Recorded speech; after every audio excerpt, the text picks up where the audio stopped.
universal truth is always expressed in present tense even with the principal clause in the past tense। जी, हमने last rule में ये पढ़ा था कि जब आपका प्रिंसिपल क्लॉज जो है ये पास्ट टेंस में है तो सब ऑर्डिनेट क्लॉज जो है ये भी पास्ट टेंस में होगा।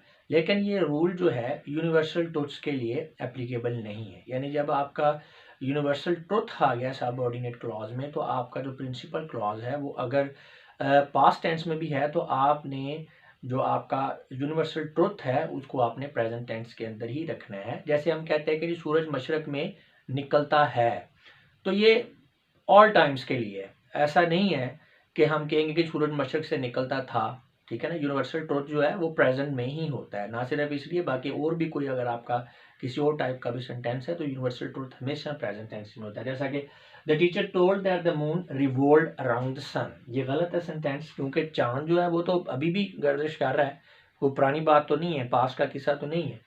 The teacher told that the moon revolves around the sun, ये correction tense होगा। Next है, my father advised that the honesty was the best policy।